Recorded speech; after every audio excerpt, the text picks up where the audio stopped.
बिस्मिल्लाहिर्रहमानिर्रहीम। अस्सलाम वालेकुम नाजरीन, बात यह है के साथ मैं हूँ हिना आदिल। नाज़रीन, ठीक 5 बरस पहले आज ही के दिन 13 जुलाई 2018 को मियां नवाज शरीफ अपनी बेटी के हमरा लंदन से लाहौर गिरफ्तारी के लिए वापस आए। नवाज शरीफ लंदन से लाहौर पहुंच गए, लेकिन शहबाज शरीफ जो एक काफिले की क़यादत कर रहे थे, लोहारी से एयरपोर्ट तक नहीं पहुंच पाए, जिसके बाद कई सवाल उठे। उनके अपने साथियों ने सवाल उठाया कि एयरपोर्ट वाला रूट क्यों तब्दील हुआ। शहबाज शरीफ क्या एयरपोर्ट इसलिए नहीं पहुंचे क्योंकि वो वजारत उज़्मा की कुर्सी तक पहुंचना चाहते थे? और उसके बाद नून से शीन निकलने की भी बातें हुई। आज शहबाज शरीफ वज़ीर आज़म हैं। नवाज शरीफ लाहौर जेल से लंदन गए और फिर वापस नहीं आए, लेकिन अब रुकावटें दूर हो रही हैं। वापसी के साथ चौथी बार वजारत उज़्मा के लिए भी तैयारी हो रही है। पिछले 5 बरस की ऊंच नीच के बाद, गर्म और सर्द मौसम के बाद, अब मुस्लिम लीग नून की सियासत कहां खड़ी है? अगर नवाज शरीफ वजीर आजम के उम्मीदवार होंगे तो शहबाज शरीफ क्या करेंगे? अगर मरियम नवाज वजीर आला पंजाब बनेंगी तो हमजा शहबाज क्या खामोश रहेंगे? सियासत के मैदान में शरीफ खानदान की पोजीशन क्या होगी? और IMF मुआहिदा, सऊदी अरब और UAE की फाइनेंसिंग हो चुकी है। मौजूदा इत्तेहादी हुकूमत मुआशी बहरान की वजह है, या इस बहरान से बचने का क्रेडिट इस हुकूमत को ही जाता है? और क्या वाकई मुल्क मुआशी बहरान से निकल चुका है या अभी इम्तिहान बाकी है? इन तमाम मामलात पर आज हम बात करेंगे। हमारे साथ मौजूद होंगे नसीर वागा साहब, सलमान आबिद साहब, रिजवान रजी साहब, और हमें ज्वाइन करेंगे खालिद फारूकी साहब। नसीर वागा साहब, आपसे आगाज करती हूँ। क्या लगता है आपको ये जो करंट सिचुएशन है, और जैसे हमने बात की है आज ही के दिन 13 जुलाई 2018 को मियां नवाज शरीफ वतन वापस आए थे, कैसे देखते हैं नून लीग की सियासत को तब से लेकर अब तक? 5 साल कबल 13 जुलाई को आज ही के दिन बहुत सारे लोगों को याद होगा कि जब मियां नवाज शरीफ बड़ी आबोताब के साथ मरियम नवाज के हमरा लाहौर एयरपोर्ट पर उतरने का उन्होंने इरादा किया और वो उतर भी गए। और दूसरी जानब ये ख्याल किया जा रहा था कि मियां शहबाज शरीफ एक बहुत बड़े काफ़िले की सूरत में, यानी ये एक मिसाली उनकी रिसेप्शन होनी थी मियां नवाज शरीफ की। और यहाँ तक कहा जा रहा था कि अगर ये बहुत ही बड़ा मजमा होगा और बहुत बड़ी दुनिया होगी तो मियां नवाज शरीफ की गिरफ्तारी करना शायद मुमकिन ही नहीं होगा, और एक बहुत बड़ा प्रेशर जो है वो पूरे मुल्क में और दूसरी पार्टियों पर आएगा। लेकिन हुआ क्या? मियां शहबाज शरीफ साहब का वो काफिला जिसने मियां नवाज शरीफ को जाकर वसूल करना था, उसका ट्रैक और उसका रास्ता ही चेंज हो गया और मियां शहबाज शरीफ साहब उनको वसूल करने ना जा सके। क्या वजह बनी? जिस पर बहुत सारी बातें हो रही थी। लोगों का ये कहना था कि शायद मियां शहबाज शरीफ साहब जानबूझकर ही वहाँ नहीं गए और वो रास्ता बदल गया, उन्होंने ट्रैक चेंज कर लिया। उसके बाद जाहिर है फिर उस दिन जो तूफ़ान बदतमीज़ी लाहौर में था और ये कहा गया कि जी एयरपोर्ट तक जाना ही मुमकिन नहीं था। अब उसके बाद क्या हुआ? मियां नवाज शरीफ जेल में चले गए, मरियम नवाज भी बिल्कुल पिक्चर से आउट हो गई और वक्त गुजरता गया। शायद इसका टारगेट मियां शहबाज शरीफ का वजारत उज़्मा पर बैठना था, जो सारी दुनिया देख रही है कि एक लंबे गैप के बाद मियां नवाज शरीफ वजीर आज़म तो ना बन सके, लेकिन शहबाज शरीफ वजीर आज़म की कुर्सी पर बैठ गए और मियां नवाज शरीफ जेल से वापस लंदन चले गए। और जमानत किसने दी? मियां शहबाज शरीफ साहब ने 50 रुपए के स्टैम्प पेपर पर कि जी इनको भेज दिया जाए, ये वापस आ जाएंगे इलाज करवा के। अब ये सारा तो प्री प्लान था, सारी दुनिया को अब तो पता चल गया ना कि उन्होंने वापस नहीं आना था। ये सारा इनको पता था, मियां शहबाज शरीफ साहब को भी पता था कि ये वापसी नहीं होनी। उसके बाद ये जो तख्त है ना, इस पे बड़े बड़े लोगों ने बहुत बहुत कुछ किया और कितनी कितनी बड़ी लोगों ने कुर्बानियाँ दे के लोग दूसरों के सरों के ऊपर पाँव रखकर हुक्मरानी पर आए।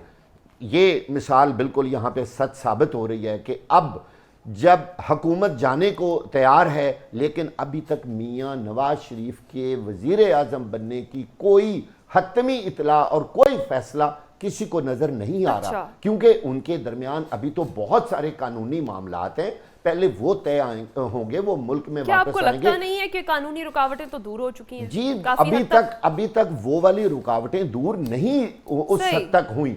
अब देखना ये है कि अगले सेटअप में मियां शहबाज शरीफ साहब को क्या मिलेगा। वो वजीर आजम फिर नहीं रहेंगे, दोनों भाइयों में से एक ही वजीर आजम बनेगा। लिहाजा ये बड़ी ही एक मुश्किल सी सूरत हाल सामने आएगी अगर मुश्किल सी सूरत हाल सामने आएगी। पिछले 5 बरस में नून लीग की सियासत कहां से कहां तक पहुंची और अब आकर कहां खड़ी है, इसी पर हम बात करेंगे इस ब्रेक के बाद। वेलकम बैक नाज़रीन। ब्रेक पर जाने से पहले हम बात कर रहे थे आज से ठीक 5 बरस पहले आज ही के दिन 13 जुलाई 2018 को मियां नवाज शरीफ अपनी बेटी मरियम नवाज के हमरा लंदन से वतन वापस आए थे गिरफ्तारी के लिए। रिजवान रजी साहब, पिछले 5 बरस की ऊंच नीच के बाद, गर्म और सर्द मौसम के बाद, आप मुस्लिम लीग नून की सियासत आज कहां खड़ी देख रहे हैं? देखिए, बात ये है कि नवाज शरीफ साहब को लेने के लिए उनके भाई एयरपोर्ट ना पहुंच सके, इस सवाल के हवाले से पाकिस्तान के 2-3 जर्नलिस्टों की शहबाज शरीफ साहब के साथ मुलाकात हुई थी और उन्होंने शहबाज शरीफ साहब से पूछा, और वो बात हमें समझ नहीं आई, मैं भी उसका मजाक उड़ाता रहा। शहबाज शरीफ साहब से उन्होंने पूछा कि जी अगर आप उस दिन एयरपोर्ट पहुंच जाते तो क्या हो जाता? तो उन्होंने कहा कि रास्ते में क्लैश हो जाता। तो उन्होंने कहा क्लैश होता तो फिर क्या हो जाता? उन्होंने कहा कि जी हमें हुकूमत से अलग कर दिया जाता। तो उन्होंने कहा अभी भी तो आप हुकूमत में ही बैठे हुए हैं, अभी भी तो आप हुकूमत में नहीं बैठे हुए ना, आप तो बाहर बैठे हुए हैं। आपकी लार्जेस्ट सिंगल पार्टी होने के बावजूद भी पंजाब में धौंस से, धांधली से आपको हुकूमत नहीं बनाने दी गई। तो इसका उनके पास कोई जवाब नहीं था, वो चुप कर गए आगे से, और ये बात अपनी जगह के ऊपर है। मैं इस बात से एग्री नहीं करता कि मतलब कि बड़ी जाहिल आरफाना के साथ जनाब वागा साहब मंजर से हट गई। वो भाइया जेल च गई सही, ठीक है ना, वो जेल में गई और उन्होंने मर्दाना वार जेल काटी। और आपके तो बड़े राब्ते हैं जेल वालों से, जरा पूछिएगा जिनकी उस वक्त ड्यूटी थी। मैं तो बड़ा रेगुलरली पता करता था कि भाई उसने कोई फेवर मांगी हो, उसने कोई जनाब कोई रिक्वेस्ट की हो, तो बड़ी उसने तहम्मुल के साथ जेल काटी और उसके नतीजे में वो अपना रेगुलर जिसे कहना चाहिए वो एक बाकायदा इनहेरिटर के साथ वारिस के तौर पे अपने वालिद की सियासी विरासत के वारिस होने के बावस वो उभरी। और इस वक्त जो है उन्हें अपने वालिद साहब की जो है वो एक नेचुरल इनहेरिटर कहा जाता है सियासत की। देखिए, जहां तक पीएमएलएन की सियासत का ताल्लुक है, हमारे बहुत सारे अहबाब जो हैं वो इस बात को सेलिब्रेट करते रहे हैं मुख्तलिफ औकात के अंदर। उनमें अपना कि जनाब कभी नून से शीन निकालते रहे हैं और कभी नून से मीम निकलती रही है। अभी तक तो ये काम नहीं हो सका, मुस्तकबिल में हो जाए तो कोई पता नहीं है, मुस्तकबिल का किसे पता होता है। पीएमएलएन ने बड़े तरीके के साथ और बड़ी मैनेजमेंट के साथ जो है ये वक्त गुजारा, जिसे वो अपोजिशन कहते हैं। 3 साल 7 माह और 21 दिन उन्होंने पूरा रगड़ा खाया और इस रगड़े में से वो निकले। उनकी सियासत जो है वो इस वक्त उसी जगह पे खड़ी है ठीक 10 साल पहले, जहां पे 2013 के इंतखाबात से पहले खड़ी थी। अच्छा। और अब उसके नतायज क्या आए थे और अब के इलेक्शन के क्या नतायज आएंगे, हो सकता है उनमें कोई फर्क हो, लेकिन मुझे कोई ज्यादा फर्क नजर नहीं आता। ठीक है सलमान हाफिज साहब, आपका क्या ख्याल है? 5 बरस पहले जहां नून लीग खड़ी थी, आज उसके मुकाबले में कहां पर खड़ी है पाकिस्तान मुस्लिम लीग? एक तो रिजवान रजी साहब वो बात गोल कर गए कि शहबाज शरीफ किसके कहने पर एयरपोर्ट नहीं पहुंचे थे, वो भी ज़रा वजाहत कर देते हैं कि किसका एजेंडा था कि आपने एयरपोर्ट नहीं जाना। और ये बीच में जी अपना लड़ाई हो जानी थी, क्लैश हो जाना था, ये तो ऐसी जिसे कहते हैं मिर्च मसाला लगाने वाली बात थी। उनका एजेंडा ही नहीं था, उनका एजेंडा ही नहीं था। और ये बात मुस्लिम लीग के बेशतर लोगों ने टीवी पर आकर एतराफ़ किया कि जब रैली निकालने से पहले ही शहबाज शरीफ साहब ने हमें बता दिया था कि हमने एयरपोर्ट नहीं जाना, ये कहीं और तय हो चुका था। एक बात। अच्छा। दूसरी बात यह है कि जनाब नवाज शरीफ साहब तो बादशाह आदमी है, पहले भी एक डील करके गए थे सऊदी अरब और पूरी कौम को ट्रक की बत्ती के पीछे लगाए रखा कि मैंने कोई डील नहीं की। फिर सऊदी अरब से एक साहब आए और वहाँ से आए और उन्होंने आके रफ़ीक हैरी साहब उन्होंने आके बताया कि जनाब ये डील है, ये तहरीरी माहिदा है, ये नवाज शरीफ साहब के दस्तखत हैं। तो उन्होंने कहा कि अच्छा मैंने तो 10 साल के लिए, मैंने तो 5 वर्ष के लिए माहिदे पर दस्तखत किए थे। ये तो उनके अपने अल्फाज है ना, मैं नहीं कह रहा। फिर उसके बाद अब वो जिस अंदाज से गए इलाज के लिए, वो भी हमारी तारीख का हिस्सा है और सबको पता है। आज अदालतें इतनी आज़ाद हैं कि माशाल्लाह वो शहबाज शरीफ से जो वज़ीर आज़म है, उन्होंने जो गारंटी दी थी उसके ऊपर कोई गुफ्तगू नहीं करता। और ये हमें पता है कि कौन कितना बहादुर है। ये हमारी चीज़ों, हमारी आंखों से कोई चीज़ें ओझल तो नहीं है। हमें पता है कौन किस वक्त किस तरह की डीलें करके पाकिस्तान की सियासत में आता रहा है और पाकिस्तान की सियासत से जाता रहा है।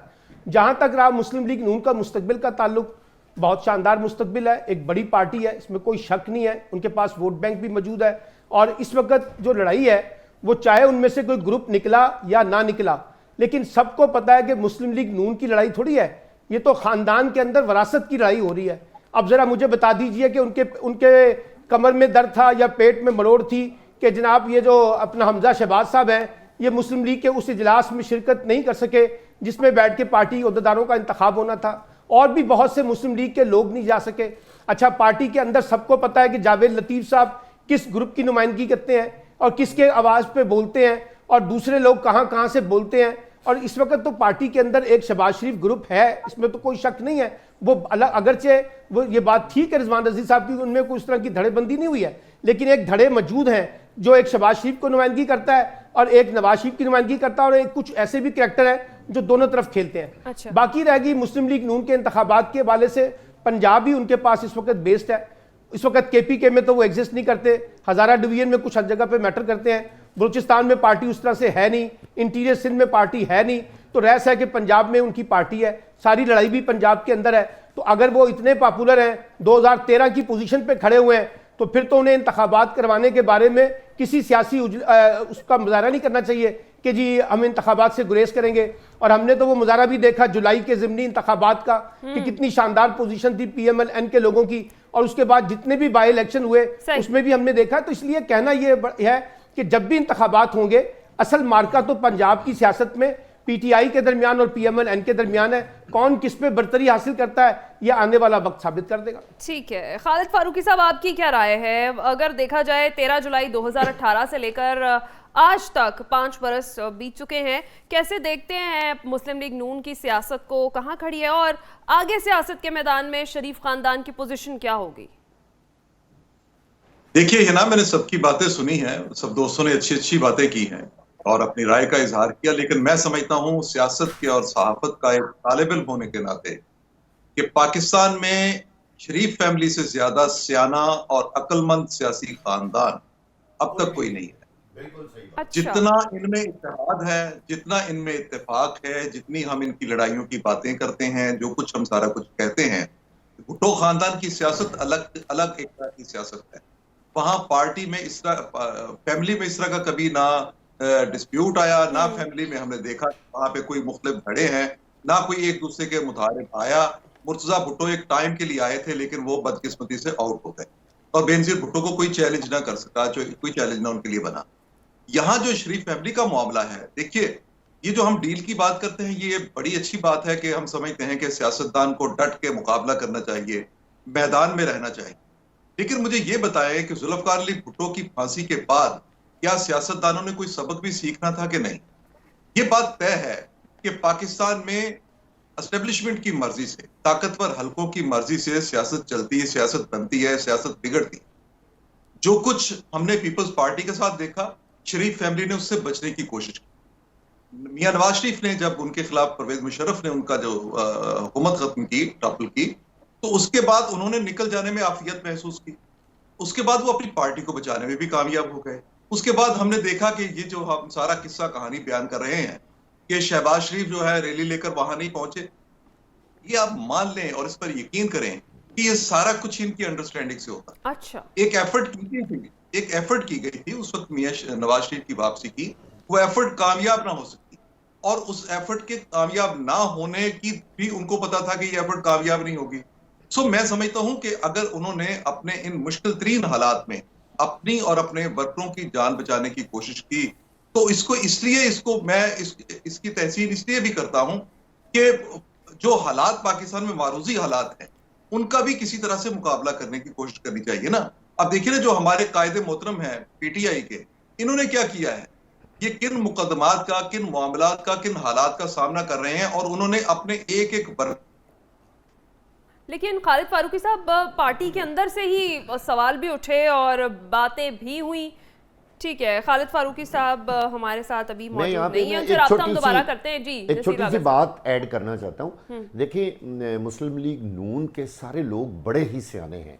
ये अपनी जो ख़ानदानी अंदर इनके इख्तलाफात हैं उनको सियासत पे और ख़ास तौर पर मुस्लिम लीग नून पर उनको असरअंदाज नहीं होने देते। आप देख लें, कई दफ़ा ये बातें सामने आई कि हमज़ा शहबाज के दरमियान और मरियम के दरमियान बहुत सारे इख्तलाफात जो लोगों ने कहा कि जी इस तरह हैं, और पंजाब की वजारत आला के बारे बड़ी बातें हुई, लेकिन आज तक मियाँ नवाज शरीफ या शहबाज शरीफ ने ये बातें बाहर नहीं आने दी, और ना ही उन्होंने पार्टी पॉलिटिक्स पर इसको असरअंदाज होने दिया, और यही इनकी कामयाबी की वजह है। हमारे साथ जी खालिद फारूकी साहब, बात मुकम्मल कर लूं। जी जी, मैं बात मुकम्मल कर लूं। ये देखिए, ये दो अफराद हैं, दो भाई हैं, और उनमें इख्तलाफ होना, और ये इंसानी फितरत का तकाजा है कि वो हो जाते हैं।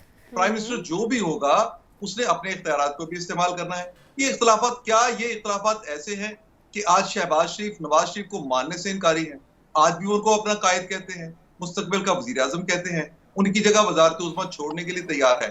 अब पाकिस्तान के जो सिर्फ शहबाज शरीफ की मर्जी से कोई वजीर आजम नहीं आना। अच्छा। आप भी जानते हैं, मैं भी जानता हूं कि पाकिस्तान की वजारत उज़्मा जब मिलती है और किन शराइत पे मिलती है, किस तरह से मिलती है, किन किन हलकों को, किन किन मुक्तदर हलकों को उसके लिए राजी करना पड़ता है।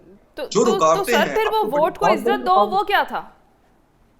नहीं, देखिए, मैं तो ये कह रहा हूं कि उन्होंने वोट को वो इज्जत तो दो एक का भी नारा सियासी नारा लगाया है ना, और वो वहां से और वो यहाँ से अपनी जान बचाने के लिए निकले भी। वरना दूसरी सूरत में आप ये देखिए ना, दूसरी सूरत में यहाँ पे क्या होता, उनके लिए हालात संगीन होते, उनके लिए हालात बुरे होते।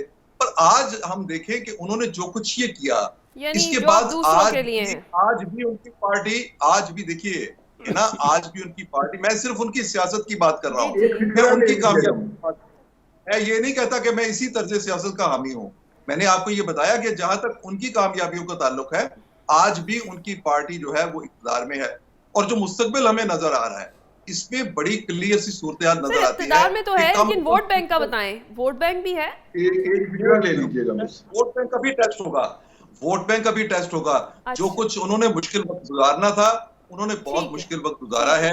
आज पाकिस्तान के मुआशी हालात में जिस तरह से तब्दीली आनी शुरू हुई है, जो रुपए की गिरावट वो कम हुई है, जो IMF ने आज अपनी डिटेल से बात करते हैं खालिद फारूकी साहब। जी रजी साहब, आप कुछ ऐड कर रहे थे? देखिए, मैं इसमें ये ऐड करना चाह रहा हूं कि अगर शहबाज शरीफ साहब उस दिन पुल क्रॉस कर जाते तो 9 मई उसी दिन हो जाता पाकिस्तान की तारीख के अंदर। और अब आप हंसिए, लेकिन 9 मई उसी दिन हो जाना था, एक बात। और नवाज शरीफ साहब वो आदमी नहीं है कि जो अपने कारकुन को पकड़वा के तो ये कहें कि मैं तो इसे ओन ही नहीं करता, और जो कुछ उस दिन किया वो तो हमारे लोग ही नहीं थे, वो ऐसे आदमी नहीं है। हाँ, वो डील करने के मास्टर हैं, डील के मास्टर हैं, डील के। बताएं कि वो डील के मास्टर हैं इमरान रजी साहब, ये बताएं कि वो डील के मास्टर हैं। अच्छा रजी साहब, उन्होंने तो वैसे मजमे में यही कहा था कि मैंने तो कदम आगे बढ़ाया था, कोई साथ ही नहीं आया। जी, डील की भी बात सुन लीजिए, बड़ी बड़ी तजाहिल आरफाना के साथ हमारे भाई हर दफा ये कह जाते हैं, ओ भाई ना, डील करने वाले 2 फरीक होते हैं ना, तो ये भी एक फरीक थे ना, ये मान लेना कि ये भी एक फरीक थे यार, ये भी मान लें, ये भी एक फरीक थे ना, उसको भी तो माने ना। देख देना, सुन तो लेना भाई, दूसरा फरीक इमरान अहमद खान न्याजी था, अदालत नहीं थी, अदालत ने कहा था इमरान अहमद खान न्याजी साहब इसको कैबिनेट। भाई, इमरान अहमद खान न्याजी के गम से बाहर निकले, ये डील किसने की थी, जिसने दस्तखत किए थे यार, उसका ये फरीक था ना नवाज शरीफ, या नहीं था? आपको तो बड़े जाके फौरी तौर पर गम पड़ जाता है इमरान खान न्याजी का। ये बताएं कि जब दस्तखत हो रहे थे उस वक्त इमरान अहमद खान न्याजी कहां थे, जब डील कर रहे थे वो सऊदी अरब के साथ मिलकर? चलिए अब जवाब ले लेते हैं। जी रजी साहब।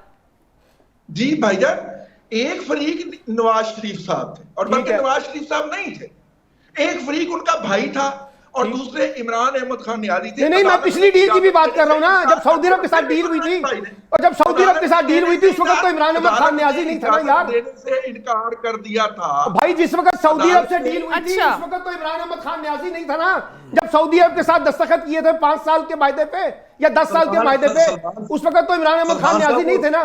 उस वक्त जनरल मुशर्रफ थे, ये थे, अलकलसूम नवाज थी। वो स्काई मौत की कोठरी में चले जाते। देखिए तो ना भाई, ये तो स्काई मौत फैसला की उन्होंने करना ना, जो बात फारूकी रजी साहब, वैसे डीले जो में तो बात काफी है ना, फारूकी डील साहब अमल की बात कर रहे हैं वो। देखें, जो बात फारूकी साहब कर रहे हैं ना, फारूकी साहब ये कह रहे हैं कि जिस पे बुरा वक्त आए वो पाकिस्तान छोड़ के चला जाए, यही इसमें हिकमत अमली है। ये क्या हिकमत अमली हुई यार? अब रजी साहब को बात मुकम्मल कर लेने देते हैं। जी रजी साहब, देखिए बात सुनिए, भुट्टो के अंजाम से नवाज शरीफ फैमिली ने सीखा और नवाज शरीफ फैमिली के अंजाम से इमरान खान ने सीखा। इमरान खान कोई मुकदमा नहीं चलने दे रहा, उसे पता मुकदमा चला तो मुझे सजा हो जानी। ये रोजाना क्या कर रहा है? रोजाना क्या कर रहा है यार? वो रोजाना कहाँ जाता है? पे हमलावर होता है। आग लग गई मेरे भरा, हर अदालत पे हमलावर होता है, ठीक है। हर अदालत से भागता है। 188 मुकदमे बन गए, अभी भी आपको चैन नहीं आया। रिजवान रजी साहब, अभी भी चैन नहीं आया आपको। 188 मुकदमे बनने के बावजूद चैन नहीं आ रहा आपको। ब्रेक लेते हैं, ब्रेक के बाद वापस आपको फिर भी नहीं आएगा, 288 भी हो जाएगा तब भी नहीं आएगा। जारी रखेंगे। और ये मैं जानना चाहूंगी अपने मेहमानों से कि आइंदा इलेक्शन में मुस्लिम लीग नून की हिकमत अमली क्या होने जा रही है। अगर नवाज शरीफ वजीर आजम के उम्मीदवार होंगे तो शहबाज शरीफ साहब क्या करेंगे, और अगर मरियम नवाज वजीर आला पंजाब बनेगी तो हमजा शहबाज क्या करेंगे? इस पर बात करेंगे इस ब्रेक के बाद।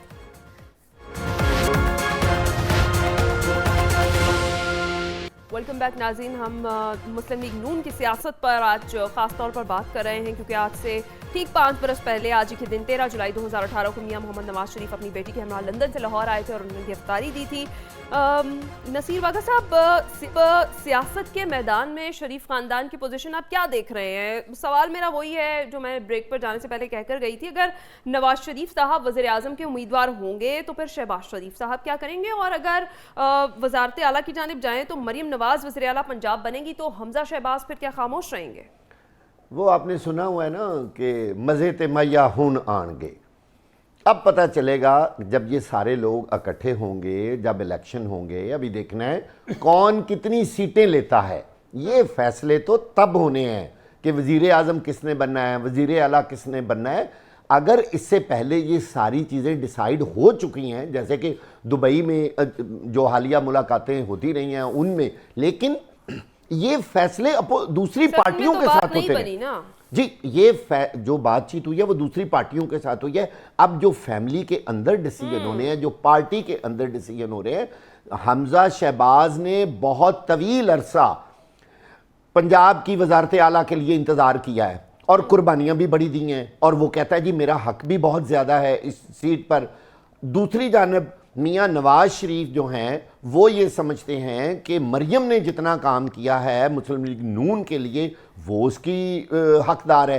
अब अगर मियाँ नवाज शरीफ साहब बनते हैं वज़ीर आज़म तो मेरा नहीं ख्याल किसी भी सूरत में मरियम नवाज जो हैं वो वज़ीर आला बन सकें। ठीक, ये बात तो मेरे तजर्बे के मुताबिक ये मुमकिन नहीं है। इन दोनों भाइयों के दरमियान पंजाब की वजारत आला और वज़ीर आज़म का ओहदा जो है इस पे कंप्रोमाइज़ होगा, और ऐसा ही होना है जो हालात नज़र आ रहे हैं। लेकिन मैं फिर कहूँगा अभी तो मियाँ नवाज शरीफ साहब आएंगे, उनकी क्लियरेंस उनको मिलेगी, उनके मुकदमात ख़त्म होंगे, उनकी नाअहली का केस कहाँ तक चलता है, इलेक्शन कब होते हैं, किसको कितनी सीटें मिलती हैं, नून किस पोजीशन में है, पीटीआई किस पोजीशन में है, पाकिस्तान पीपल्स पार्टी ने खुल के इनके खिलाफ इलेक्शन लड़ना है। ये बात बिल्कुल तय है। हाँ, कोई कॉम्प्रोमाइज नहीं, कोई सीट एडजस्टमेंट नहीं है। मौलाना फजल रहमान भी तो नाराज हैं जी। मौलाना फजल रहमान, देखिए जो कुछ दुबई में होता रहा, मैं उस दिन भी एक जगह पे बात कर रहा था कि हैरान कुन बात है कि मौलाना फजल रहमान साहब बिल्कुल पिक्चर से आउट है, और एकदम वो आए पिक्चर में और उन्होंने तूफान मचा दिया। अच्छा, बाकी इस मामले पे आप ये कह रहे हैं कि it's too early to talk. जी, अभी देखिए बहुत सारी चीजें, लेकिन मैं आपको ये कह रहा हूं कि इनकी फैमिली के दरमियान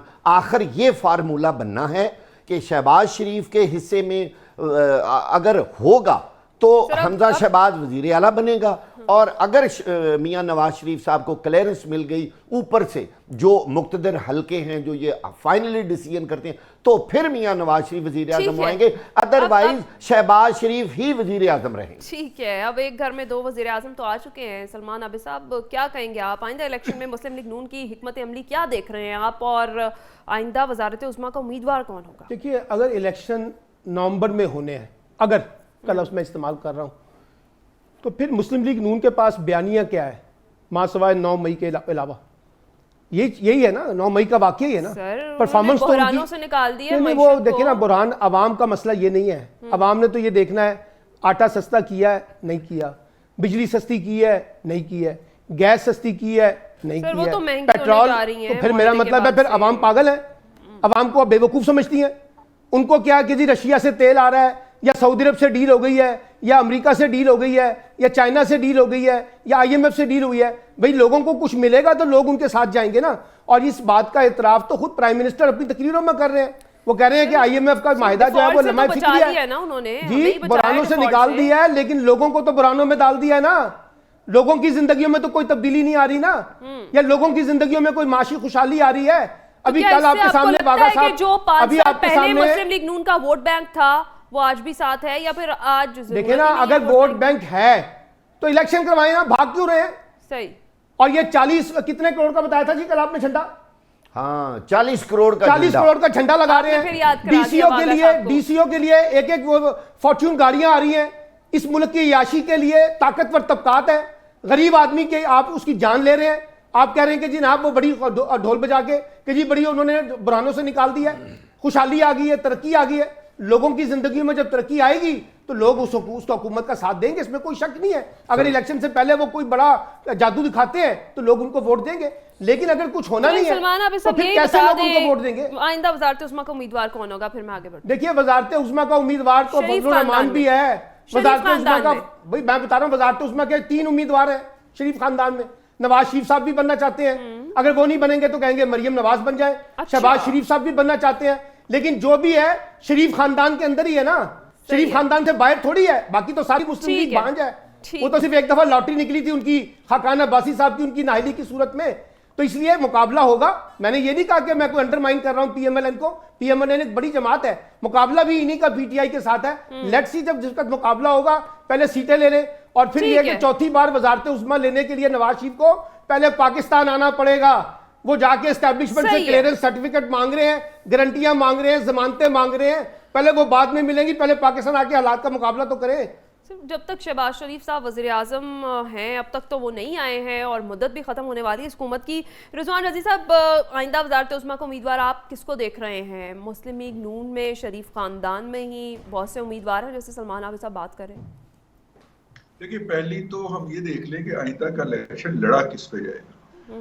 वो बड़ा मशहूर कॉल है ना, जिंदगी अपनी खूबियों पे नहीं, दूसरे अपनी खामियों पे बसर की जाती है, दूसरे की खामियों पे बसर नहीं की जाती, जिंदगी अपनी खूबियों पे बसर की जाती है। इमरान अहमद खान न्याजी वाहिद कायद थे जिसने कहा कि चूंकि दूसरे सारे चोर डाकू लुटेरे हैं, इसलिए मुझे आप वजीर आजम मुंतखब कर ले, और वो वजीर आजम मुंतखब हो गए। और उसका जो हमने नतीजा भी देखा वो सामने है। जहां तक आपके सवाल की बात है, वो सवाल देखिए, मेरा ख्याल ये है कि अगर हम उनकी तीसरी टर्म का थोड़ा सा जायजा लें नवाज शरीफ साहब का, तो उस वक्त भी उनके सेहत के मामला दिगरदूम थे। वो अपनी जो उनकी 3-3.5 साल की उनकी जो टर्म थी, 3-3.25 साल की, उसके अंदर एक अपना बाईपास सर्जरी से वो गुजरे, और फिर उनकी सेहत वैसे भी अलील रहती थी। और अगर आपको याद हो तो वजारत उस्मा के मामलात कमो बेश इसहाक डार साहब चलाया गया। वैसे जब कोई वज़ीर आज़म बनता है तो हमने देखा है कि वो सेहतमंद हो जाता है। हमने देखा है शहबाज शरीफ साहब का भी कमर का मसला, सारी बीमारियां दूर हो गई, फिट हो गए। अब नहीं है वो, अल्लाह का शुक्र है। देखिए, बात ये है कि अगर आप मुझे बात करने देंगे तो मैं बात करूंगा। बिल्कुल, आप बात मेरा कीजिए अपना नजरिया है। अब 2013 से ऑनवर्ड 14-15 तक जो है वो उनका अगर आप जायजा लेके देखें तो वो इंतजामी मामलात और डे टू डे अफेयर्स के अंदर पूरी तरह नहीं थे। इसलिए मैं ये उस बुनियाद के ऊपर अच्छा। अब तो वो उन्होंने और भी बहुत कुछ भुगत लिया है और उनकी सेहत मजीद नीचे जा चुकी हुई है। मेरा नहीं ख्याल है कि वज़ारत उज़्मा की सख्त जिम्मेदारी वो लेने के काबिल होंगे या वो लेना चाहेंगे। ये मेरी राय है। अहबाब जो है वो अपनी राय से मुतला फरमाए, एक बात। दूसरी बात ये है कि शहबाज का वैसे इज़हार कर चुके हैं रज़ी साहब। मैं वो उस पे आता हूँ। देखिए, वो जो ख्वाहिश है सिंबॉलिकली हो सकता है, जिस तरह मेरे दोस्त जो है बड़ी मतलब के जाहिल आरफाना के साथ दोस्त मोहम्मद खोसा को भूल गए, वो भी शरीफ फैमिली से नहीं थे, तो हो सकता है कि चाचू जो हैं, चूंकि वो एस्टेब्लिशमेंट की आंख का तारा है और वो हमेशा चॉइस रहे हैं, वो कंटिन्यू करें और सिंबॉलिकली दरमियान में कई महीने, 2 महीने, 5 महीने, 6 महीने के लिए नवाज शरीफ साहब को सिंबॉलिकली प्राइम मिनिस्टर बनाया जाए। जिस तरह परवेज लाई साहब डिप्टी प्राइम मिनिस्टर बन गए थे, उस तरह चाचू कुछ दिन के लिए डिप्टी प्राइम मिनिस्टर बन जाए। ठीक है, खालिद फारूकी साहब, मरियम जो है, जी इस सूरत में मरियम के नाम के ऊपर पंजाब की वजारत आला का वो निकलेगा, पूरा निकलेगा। ये मेरी राय है, ये मेरी ऑब्जर्वेशन है और कुछ इसमें इतलात भी शामिल है। ठीक है जी। खालिद फारूकी साहब, 1 मिनट में हम ब्रेक लेंगे। आप भी बताएं आइंदा इलेक्शन में क्या हिकमत अमली देख रहे हैं मुस्लिम लीग नून की आप? मेरे अपने ख्याल के मुताबिक जो फ्यूचर के इनके प्राइम मिनिस्टर के कैंडिडेट हैं, उनमें इन्होंने 3 ऑप्शन रखे होंगे। पहला ऑप्शन के ओहदे पर खुद आना चाहेंगे, बशर्ते के जुडिशरी उनके रास्ते में रुकावट न बने, बशर्ते के उनके एस्टेब्लिशमेंट से मामला तय पा गए। इसका मतलब यह है कि अब भी एस्टेब्लिशमेंट 2 अफराद को, जिनमें एक नवाज शरीफ और एक पीटीआई के चेयरमैन, ये 2 अफराद ऐसे हैं जिन पर इस वक्त एस्टेब्लिशमेंट जो है, या वो हल्के जिनको हम मुख्तदर हल्के कहते हैं, वो उतने तैयार नहीं। अगर नवाज शरीफ पहले ऑप्शन के तौर पर प्राइम मिनिस्टर बन गए तो अच्छी बात है, ना बने बिल्कुल अभी रुकावट है। अगर वो ना बने तो फिर शहबाज शरीफ उनका दूसरा ऑप्शन होंगे।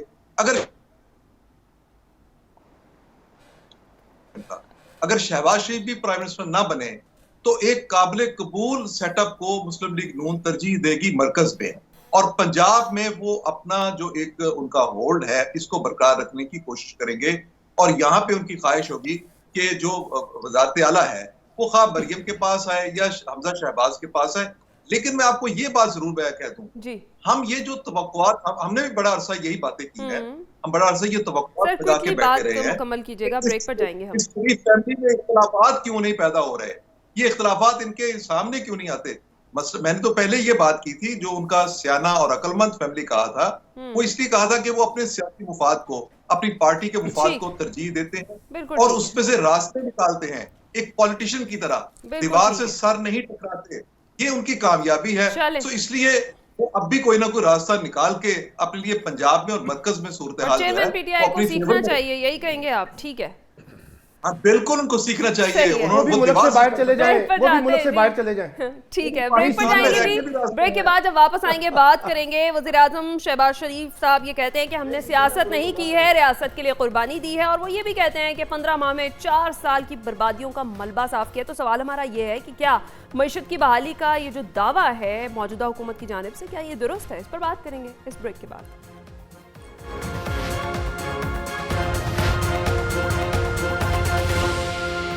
वेलकम बैक नाज़रीन। आज वज़ीर आज़म शहबाज शरीफ की जानिब से कौम से खिताब किया गया और उन्होंने सबसे पहले तो ये खबर दी कि अगस्त में हुकूमत जो है निगरान सेटअप के हवाले वो कर देंगे।